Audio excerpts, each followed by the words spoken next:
Hello, welcome to another episode of Agile Actually. My name is Simon Reindl, professional Scrum trainer, Agile coach, entrepreneur, author. With me is my friend and colleague Martin Hinshelwood. Hello, Martin. How you doing? Hey Simon, how's it going? Also, professional Scrum trainer, Kanban trainer, entrepreneur, coach, MVP of Microsoft. Yep. Yeah, and all round good chap. Mostly. Mostly. Okay, you're human, right? We all have Yeah. foibles. All right, moving swiftly on. This episode, we were thinking about stuff that was going down in the world, and we thought it would be interesting to discuss ethics and agility. Mm. Ethics being a moral principle of doing the right thing, so understanding the difference between right and wrong and acting on it, Mm-hmm. and agility being the whole movement, like all of it, where frameworks, whatever, the industry that is become agile, helping organizations deliver better value more quickly. Is it possible for an organization to be agile and unethical? Hmm. Have there ever been examples of organizations behaving in an unethical way? Hmm.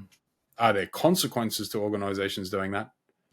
Um, Discuss. What's your thoughts, Martin?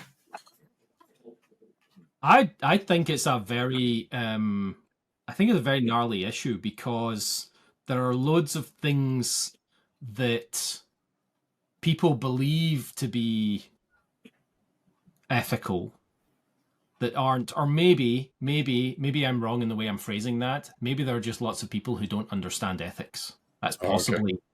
possibly what it could be. Because I think there's doing things unethically and not understanding that you're being unethical, and then there's deliberately doing something unethical that you know is unethical. Okay, so we've got conscious and unconscious ethical behavior. Yeah. I'd also like to call out that you use the term gnarly in the context of complex as opposed to gnarly as in cool. Um, Oh, I did not know I had another. I was no, thinking no, of. no, no. Gnarly in certain subcultures means really cool. Okay, was not aware of that. Yeah, That's an age just thing, right? I'm not sure. Well, I think I'm older than you, so yeah. Thanks for that. All right. So, do you think most businesses operate with a moral compass? Oh, not sure I like that word most. Well, I'm putting some. Uh, Yeah.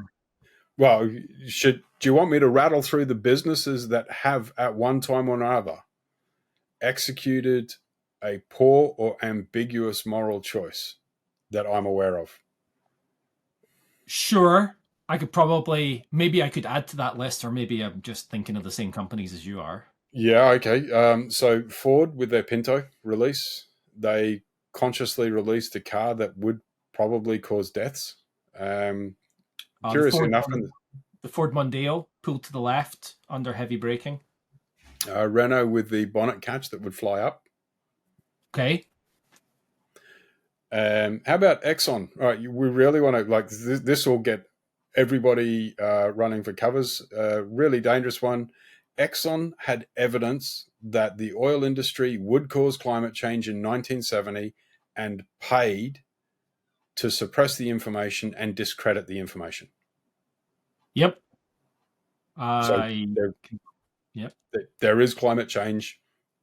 Exxon, one of the biggest oil companies, knew about it, actionably invested in misinformation around it. Yep. I'm pretty sure the tobacco companies can be put on that list as well for the same style of action. Yeah, at a certain point, they became aware that smoking wasn't so good for you, right? Yep. Gone with the adverts that dentists put out that smoking was good for you and doctors that helped you with your asthma, right? How about this? Diabetes and sugar addiction kills 3 times more people than smoking in America. And it's heavily regulated in a way that promotes it. Hmm. Corn syrup is in everything. Everything in the US, everything. Everything. Yeah. Um, what about Zoom's changing of its user policy that if you continue to use Zoom, you agree for it to sample some of your Stuff into data? AI, right? That was the update was that they would be able to consume have their AI consume all of that content to learn off your content. Interesting. Oh, here's a personal beef of mine. I got auto banned from playing Call of Duty by installing a new mouse. So Activision have banned my profile from playing Call of Duty because I installed Logitech suite of G Sync, and it's on a banned list, and so my account got banned, which means I'm not able to use a product for not for cheating, but Logitech, Activision don't tell you that you can't use that, or Corsair's IQ, or a couple of other things, and they're known false positives. But because they're Yep. making so much money, they're not adapting their ricochet system, and they just auto ban people. It's a thing. Is that ethical? Take someone's money and then ban them? Yep. That's bad. So What I'm about feeling brave. um, what about Boeing? What about Boeing? Boeing deliberately made a business choice to focus on shipping rather than quality. Are you talking about the 737 Max? 737 Max is definitely Okay. a good example of that. So And allegedly, we have to use that term, otherwise we'll be bankrupt. I, I'm very keen on aviation. The I think the ethical challenge is Boeing very much knew the behaviors of the 737 MAX, and they made a particular feature optional and didn't educate about it. You'll find the airlines that suffered those crashes did not educate their aircrew properly on the operation of the equipment. yes, however, they were not told that there was a change No. to the operation of the equipment, Yeah. allegedly. So yeah, there's it's dubious ground, right? Yep, So yep, absolutely. do you launch a product that is potentially dangerous? Well, we don't have all the facts. So the Activision one, I know, is true, and you can't see me because you've done it to me. That's personal. I didn't cheat. You banned me. What's wrong? What Yep. about Meta? Meta's harvesting of data from since they bought WhatsApp and Uh, well, also profiling. harvesting of data into Cambridge Analytics as well, right? That's proven, right? Because they paid the fine. Yeah, yeah, yeah. Okay, so let's stop before we end up being Sued. in some big trouble. So that's stuff that we know about that we're picking up from papers or personal experience. It's very easy for companies, either consciously or unconsciously, to behave in a pretty shoddy way. Do you think they intended to do all this stuff, or is it some curious happenstance rush to go to live? I think it depends from which perspective you look at it. I do believe in all of those circumstances that we've talked about. If there was indeed wrongdoing, that takes care of our allegedly, right? If there was indeed wrongdoing, somebody knew about it. Somebody understood the problem and the ramifications and either chose not to act or chose to act in a way that had that negative outcome, right? What would drive that motivation? I'm trying to lean here into the whole curiosity with positive intent, because I don't think anybody gets out of, well, the majority of people don't get out of bed to just kind of break the world, right? You're turning up to work to do your thing. And we're talking about major corporations. We're not talking about, organized crime or anything, because obviously there's real intent there to harm people, just make loads of money. So with these major corporations, what could possibly influence somebody to make a decision like that? What would drive them? People tend to behave how they're measured, right? So if somebody is under significant pressure to deliver something, they may cut corners. They may falsify data. There's been a number of cases, especially in the medical world, where data on the ramifications of drugs, either sweeping side effects under the carpet or making a drug look like it works when it doesn't, by fudging the data, because people are put under a lot of pressure to deliver something. Yeah, yeah. So it's what I'm hearing is that it's a financial imperative, right? Because medicines in particular are horrendously expensive to come up with a new one. Yeah, So yeah. and that pressure to deliver, that's what got Cyberpunk 2077, right? Did you hear Uh, about that yeah, game? yeah. The game that had that issue. So there's an interesting example with Cyberpunk 2077, perhaps not ethical, but an example of releasing a product too early Yeah, because of that financial imperative. And there's yeah. documented evidence on YouTube of developers showing what the flaws were. Product were desperate to hit a particular release date, and it wasn't working so well. Sometimes there's a lot of money on their line, right? That they're going to start losing a lot of money if they aren't able to actually release the product. Um, and those ramifications put people under a lot of pressure. I imagine, for example, that was the driving factor for Zoom at the start of the pandemic, right? Where Yep. they deliberately made, I don't know if I have to say allegedly for that one, allegedly made changes in the product in order to increase the stability and scalability of the product, but reduce users' security, and not to tell users and to actively, I don't know how to describe it. What is it when you create a situation where it looks like it's doing the thing, but it's not doing the thing? Masking. Masking the fact that they had done it. Yeah. So that was the end-to-end encryption, and you still had the green light, even though they turned the encryption service off behind the scenes in order to support more users. Because I think for encryption, you lose about 40% of your performance Right. with encryption on. So that gave them that boost. But instead of making it transparent and clear to the users that that's what they were doing, and for the reason, right? It was kind of all hidden, which is unethical. Okay. Is it possible to work in a professional, agile way and be unethical?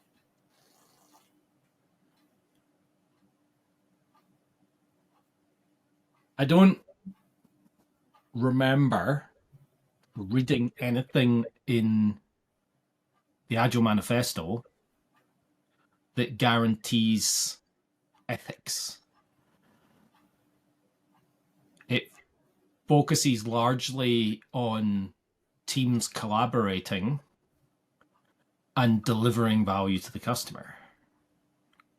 So defining your market segment, your target audience, and your customer could allow some ambiguous behavior, and you could apply all the principles of the Agile Manifesto in an unethical industry. So let's push it to the extreme.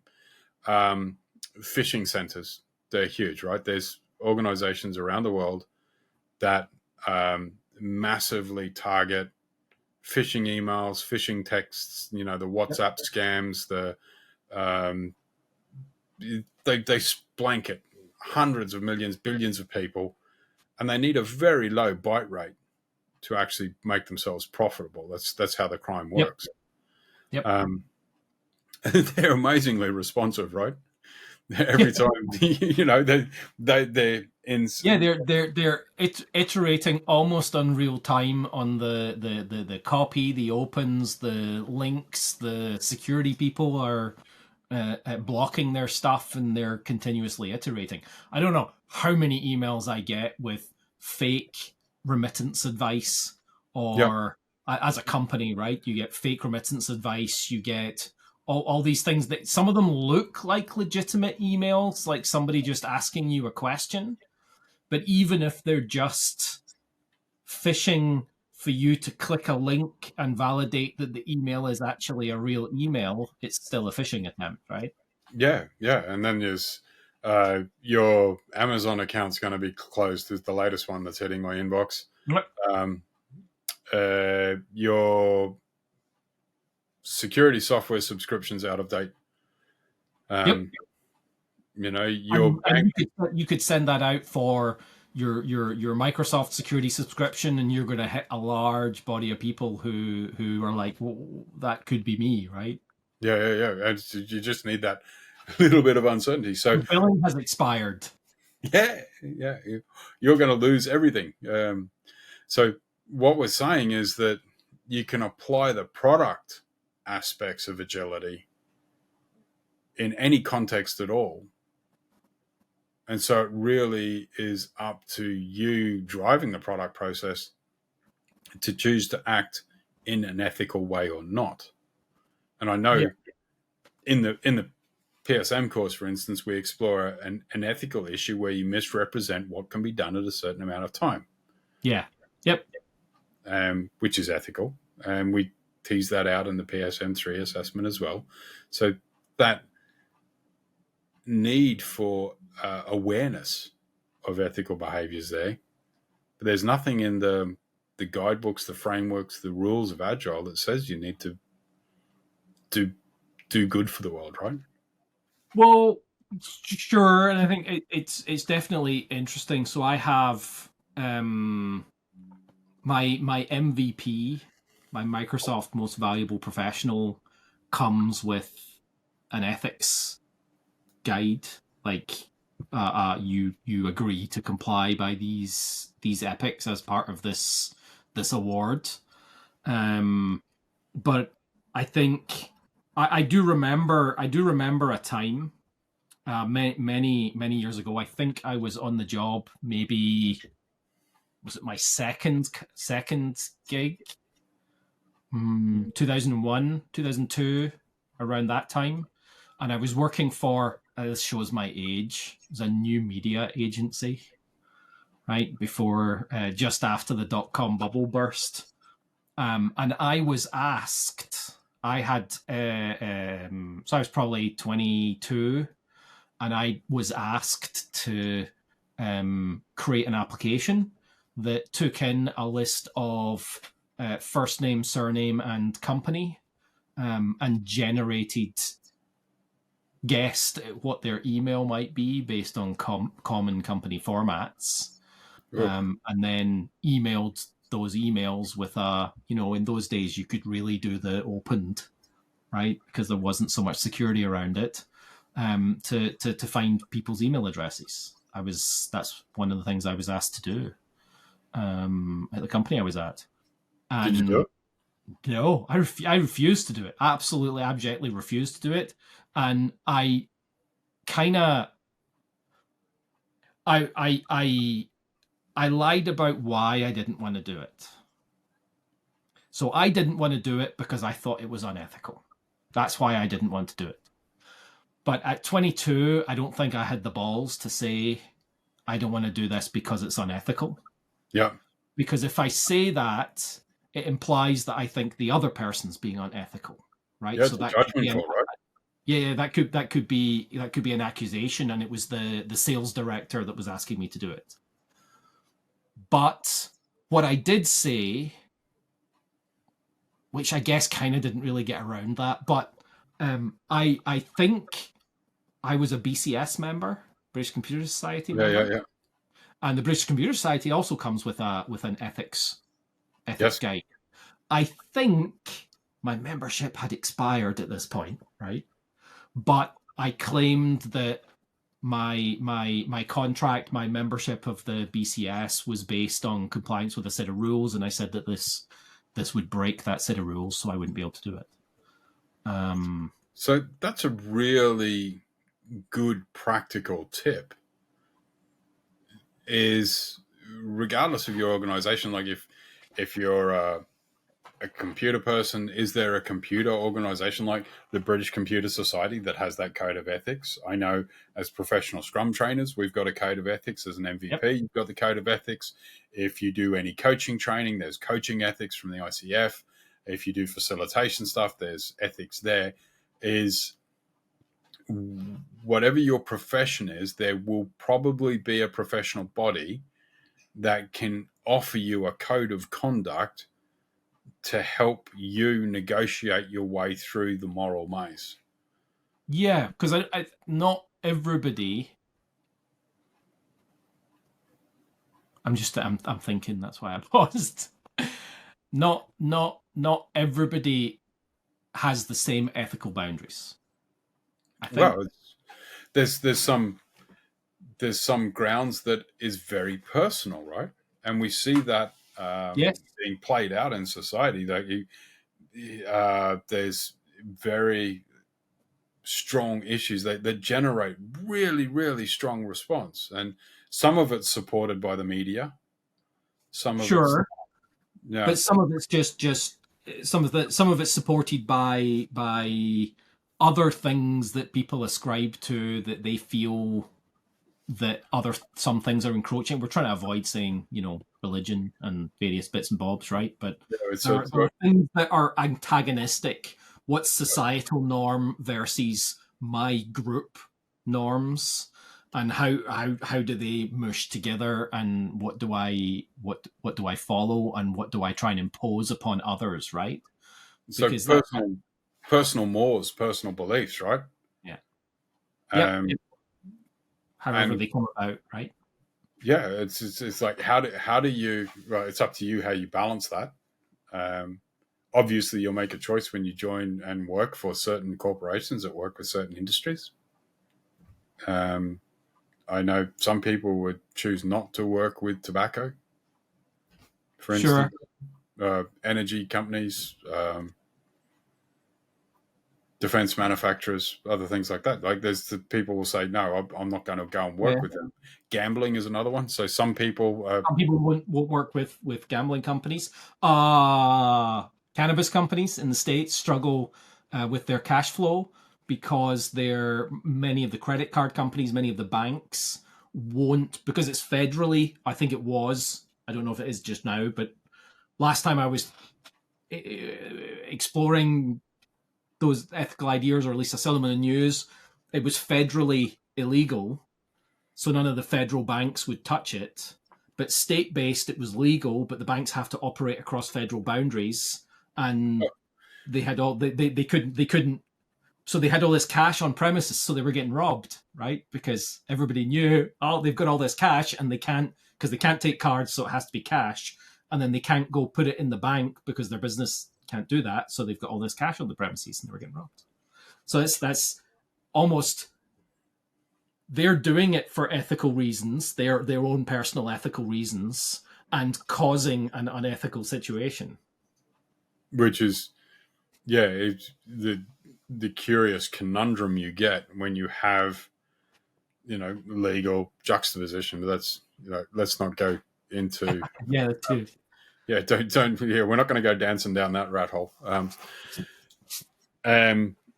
so we can be ethical how we behave. We can behave towards each other ethically and be Yep. working on a product that is arguably unethical by someone else's standards.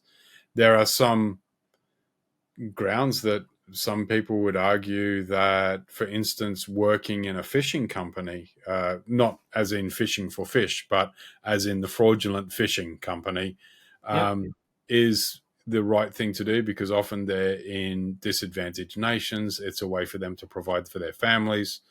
It's that or starve. So it's an ethical choice. They either do that or the family starves. So for them, it's better that they work for that. That ethical choice to them. It might appear cut and dried to us that it's not on. but to them, it's a way of stopping their loved ones go hungry, right?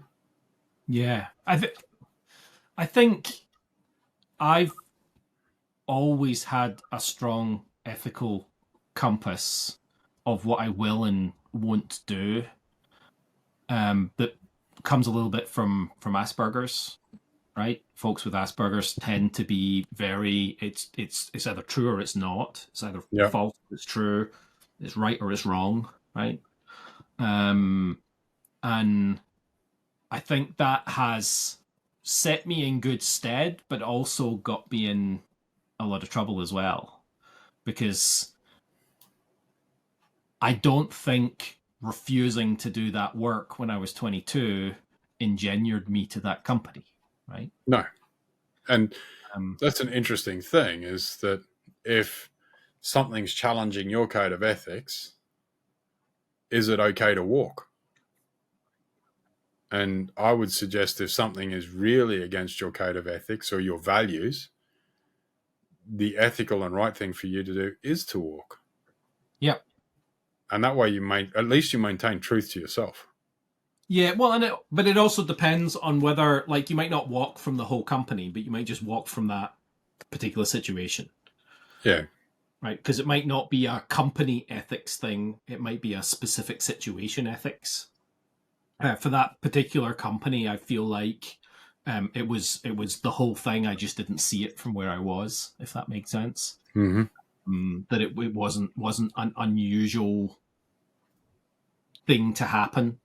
But also, it was the time 2001, 2002. People didn't really necessarily understand. Not everybody, especially if you weren't an IT person, right, didn't necessarily understand that ethical in the software space because software has not really been around that long. I mean, it has. It's been around what 70 or 80 years, right? But everybody in the world needing to understand software and the choices and the implications is a relatively new thing, right? Well, having access to mass data, having concerns like privacy, like before, if you wanted to, growing up, I'm not sure whether this thing, growing up in Australia, everybody had their name and phone number listed in the phone book. Yep. Because if you wanted to find someone, you went to the phone book, right? Yep. Whereas now you actively work to make sure that You're data not is not in the phone book. right. You don't even And register it with, in the UK there's a telephone preference service where you can register it and make sure that your electoral roll, it's acknowledged so that finance companies know you're on the electoral roll, but no one else can find it out. Yep. And it's interesting, the Electronic Frontier Foundation, they've been around since before the internet was a big thing. So mid 90s, the EFF have been fighting for trying to get balance on the internet and to maintain some fidelity. But, how do we maintain the signal so that it's greater than the noise? Yeah, I don't know is the answer. I see a lot of noise. And especially on social media, right? Because I don't know why. I think it's because people are hidden as well. People feel like they can be unethical when there's nobody there to judge them, that nobody knows who they are, right? Uh, you've just triggered to me. You know how I think in memes and metaphors, right? Two things popped up. The classic XKCD. Someone is wrong on the internet. Yep. There's the comic where just look at that through your favorite search engine, it'll come up. It's like bang, XKCD. Someone's wrong on the internet. It's like I'm just correcting somebody's wrong on the internet. Yes. And the other one is, I think it was Mike Tyson who said it.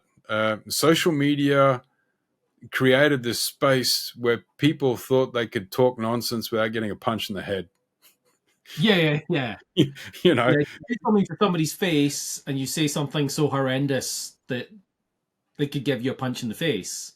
So there was that built-in check Reserve.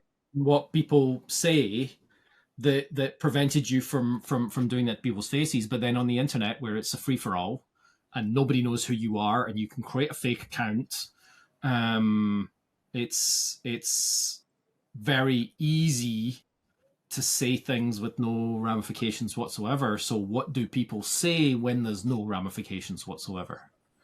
Yeah. This is what was it when Microsoft put the AI bot up a few years ago? It happened twice. So the first Is it time twice? they built an AI bot, they connected it to Twitter, and within a few hours, the bot became misogynistic, racist, and aggressive, and they had to turn it off. And then they tried again. I think a couple of years later, been working on these filters for a couple of years. And they tried it again, and it took 24 hours this time to become racist, misogynistic, and aggressive. It was threatening to come around and kill people within 24 hours. And it's AI. AI is not AI. Like, it's a funny thing to say, but AI that we have is not like AI in the movies, right? AI in the movies is artificial intelligence. AI that we have just now is an interpretive system. It's collecting all of the data that exists within a particular topic and then rationalizing that down to what are the patterns in that data and reproducing those patterns, right? So it's a trained suggestion engine. It Yes, is a not trend. a it's not a yeah. If you suddenly think of Terminator and a self-aware, intelligent identity walking around doing stuff, Yeah, or this. I'm really old, and there was a great BBC science fiction program called Blake Seven, and there was a super For cool my time, computer. Simon. Yeah, yeah, My yeah, mom, yeah, my mom talks about Blake Seven. yeah, yeah.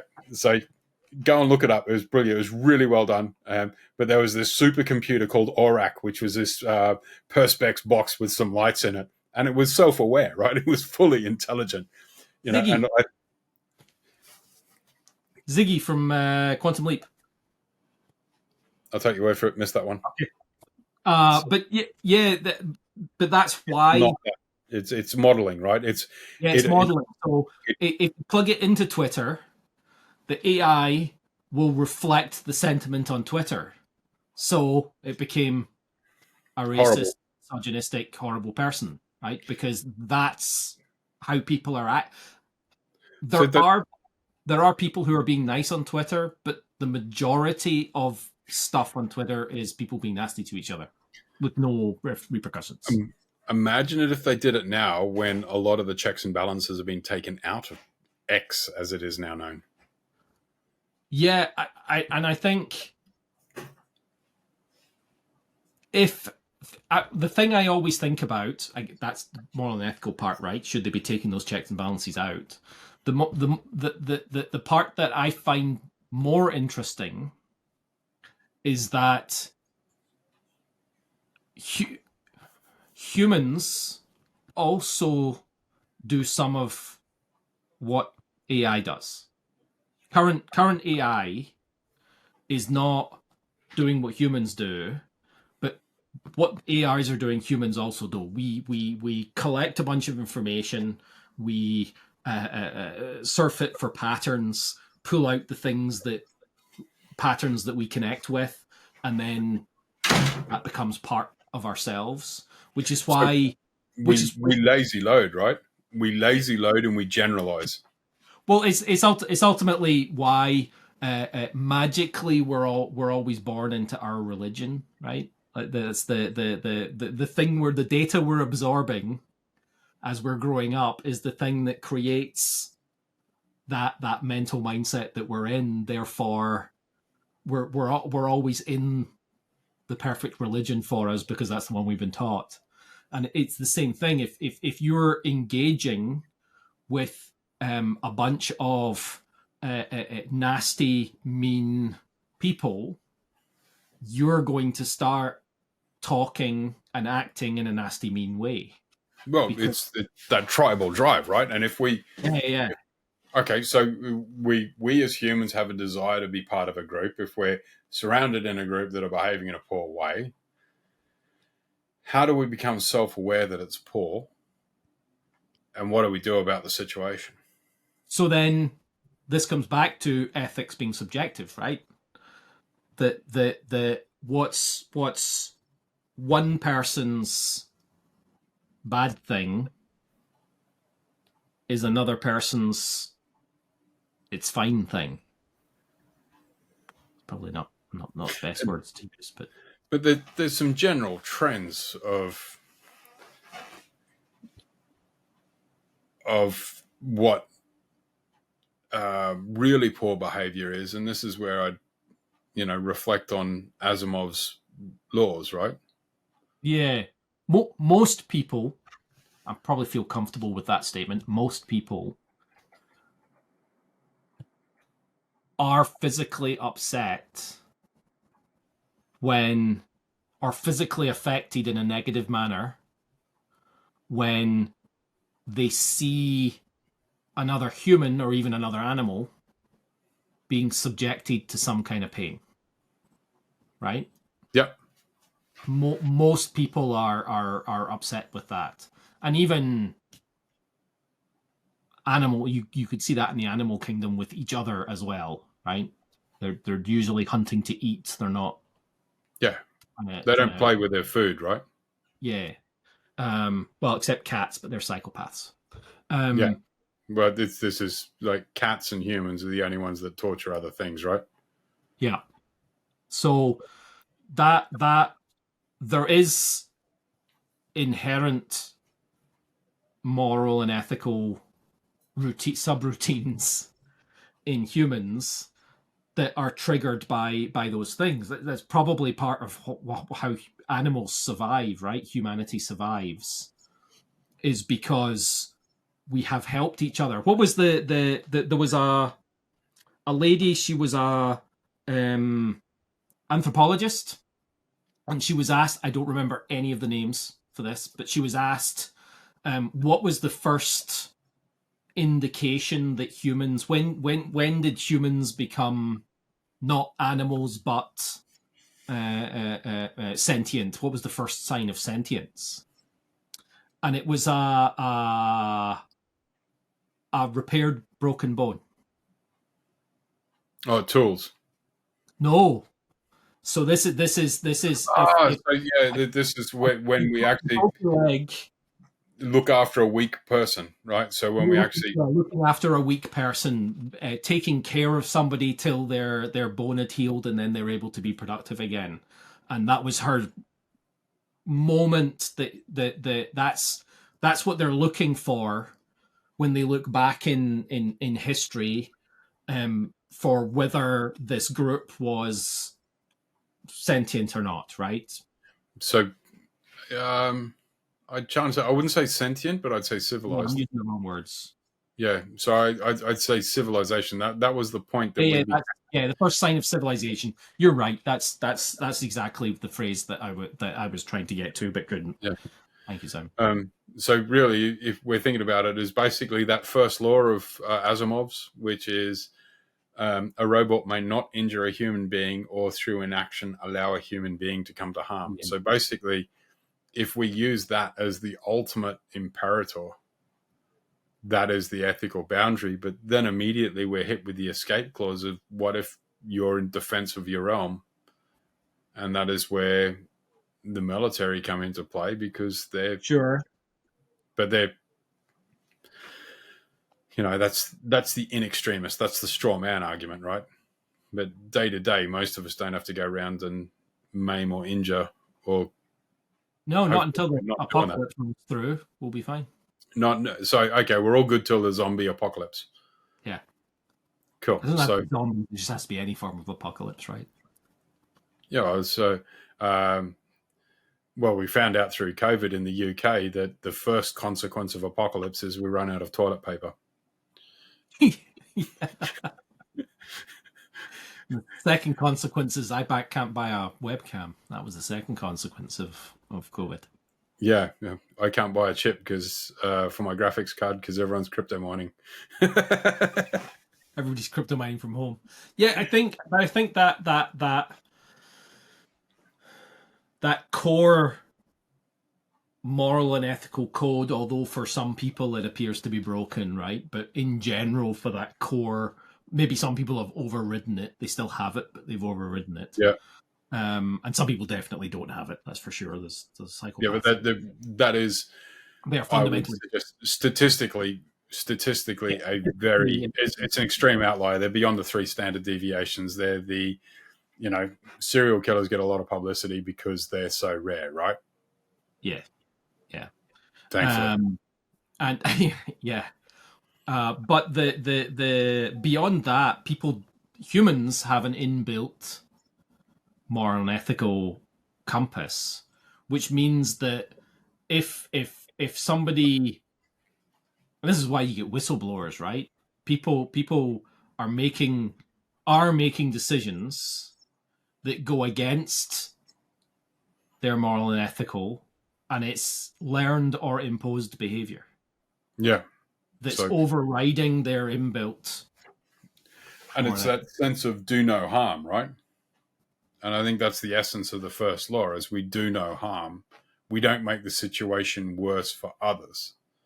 Now, yeah, occasionally we will be in a system where that whole system is built to take advantage.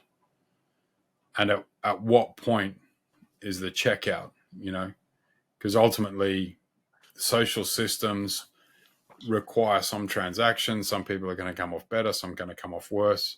At what point do you check out of the system? yeah. But also, at what point do the rules imposed upon people, the system that's created, right, impose unreasonable constraints? So we create.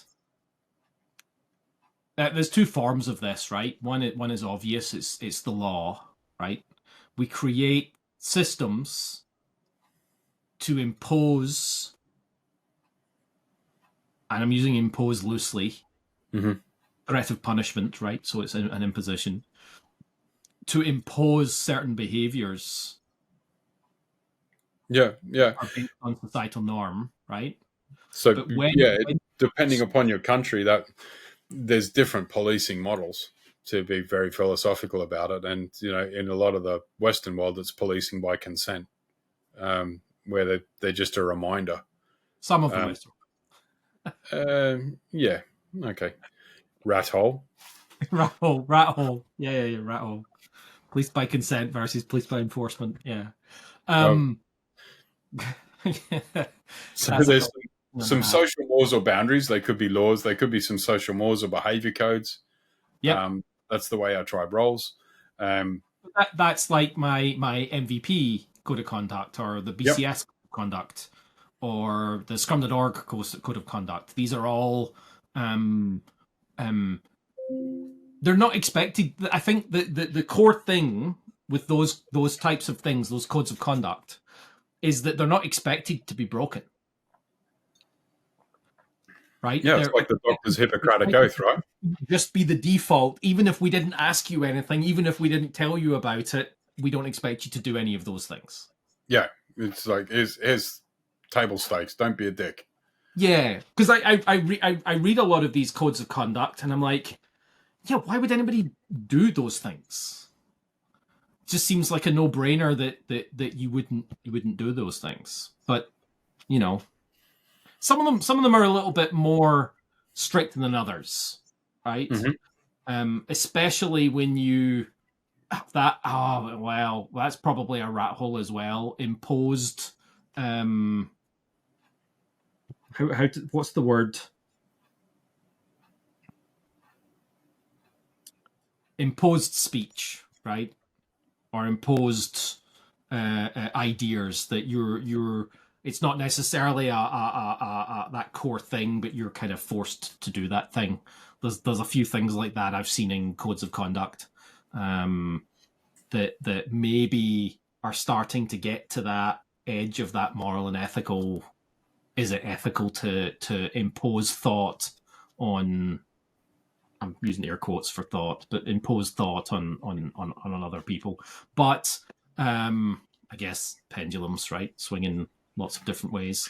But But I think, there's boundaries, right? And otherwise, we're going to go off on another segue and start talking about the world of Brave New World, 1984, Newspeak, the imposed thought.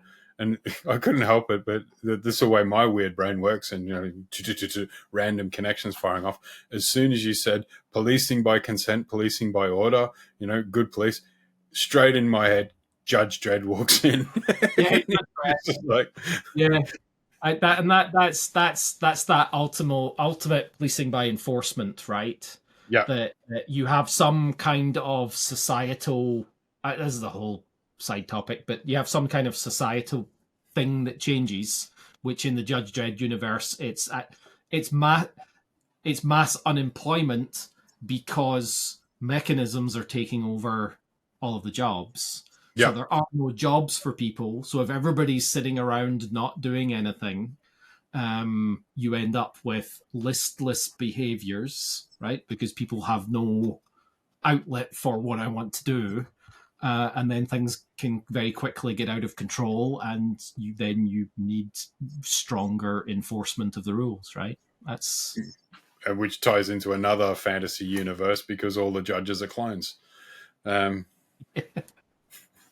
anyway, all right. So just reel us back towards ethics and agility. So we've had a wide rambling discussion. There have been evidence of corporations behaving unethically. There is clear evidence of people behaving unethically. Some of it illegally. Some of it just not very nice. yep, Some of it alleged. Some of it demonstrated. yep, Agility in its core, when we look at the manifesto for agile software development, there is an implied ethics in it, but you can be agile yeah. and apply it in an unethical fashion. For instance, fraudulent industries such as skimming, phishing, scams like that. Well, there might even be perfectly legal industries that a certain group of individuals believe is unethical, right? And that's contextual and up for debate, and that's why laws change. So um, and that's fine. That's the whole point of the legal systems, is to uphold. Well, it should be for the betterment of the society and what have you. Without jumping into that mess, we're not touching that. So then we thought about that and flipped it on its head and said, well, is it okay for somebody to work in one of those industries if it saves their family? And Yeah. in that instance, it may be ethical for them to behave like that. We then sort of made a segue into personal ethics. What does it mean to be a civilization? And we thought about when we as a civilization look after the less fortunate, we become civilized. Yep. Um, and you said that the anthropologist, we're sorry we've forgotten the name, defined the point of civilization as when the society became comfortable and capable of looking after an individual with a broken leg. And that meant that they were willing to expend the resources to look after that person for their healing, and up until they could then become a productive member of the group again. So that a civil society will look after people, which will imply an ethical boundary. We then explored professional organizations and their guides to code of conduct. And we're then inviting you, wonderful listener, to think about, well, what's your values, what's your ethics, what's your boundaries? Yeah, and to consider how your ethics, your boundaries apply to what you're actually doing every day. And what are you doing in your organizations? Who are you working for? What are they doing? And does that fit within your ethical boundaries? What are you being asked to do? And I would again tie that back to that idea of the squirrel burger that you mentioned, right? Of asking people to say and do things that they're not capable of saying and doing, if that makes sense. So Not asking people to commit to something that's impossible for them to deliver. Yeah. Yep. Which is a really important thing for agility. Well, professional agility, for the professional Kanban, professional Scrum that we teach, making sure that you have time and space to reflect so that you have the capacity to observe yourself and to make sure that you're honoring your code of ethics. If you're practicing in both of those, either of those, being able to use the force of the Scrum values: focus, openness, respect, courage, and commitment. Do no harm, do good, be a positive influence on society in general. And then what's a step? So interesting. Say you suddenly realize you're in a bit of a dilemma and you're in a bit of a moral maze. Mm-hmm. What would you recommend for someone if they suddenly realize, they come to the epiphany that perhaps something they're doing is not quite good? Wow. Yeah. What to do? Depends on what it is, right? It depends on what line is it that you feel that you're crossing. Um, perhaps you need to walk into your local police station, right? That could be an extreme case of I need to do something. I need to raise this. But perhaps it's just like I was asked to do one unethical thing out of a bunch of things that I was doing, and I just refused to do the things that I didn't think were ethical, and voiced that I felt that they were unethical, right? Yeah, yeah. That could be enough for the person suggesting it to go, oh, actually, you're right. That's probably not a good idea, right? Sometimes people do things unethically because they don't realize, or they haven't thought through, or whatever. We all have dumb ideas, right? People Yeah. jump off roofs onto trampolines, right? People have dumb ideas. So perhaps just chatting about it with a friend. See what somebody else thinks. Do two people think it's unethical, or is it just one? So right? that very practical first step is have a chat to someone and just validate Yeah, validate whether it is or it isn't before you unethical. go to the police station. Just check with someone else before you And go there. yeah, and you probably you can probably assume that it's unethical if you're asked to it in the phrase of "Don't tell anybody else," but right, I want you to do this thing. That's probably a good indication that there's something fishy going on. Yeah. So check with someone else. Yep. Give yourself time and space to think about stuff. Build your own set of values. If in doubt, use the Scrum values until you build your own. Yep. Double check that your organization's values are aligned with yours and that you're working in an industry that you support and can comfortable live with. And just be mindful, right? Yeah. Always be considering the ethical ramifications of what it is you're doing, and are you still on the right path? Are you still doing the right thing? Are you still able to live with yourself for the things that you're doing, or are you going to be up all night worrying about making choices that you've made, right? And this is an important point: is that I think it was the engineer who wrote the code for the VW masking of emissions. Yes, that's my favorite one. He They was and the told, manager he both was went to told prison, right? Yep, He was the first person. So I'm going to caveat that one a little bit, Simon.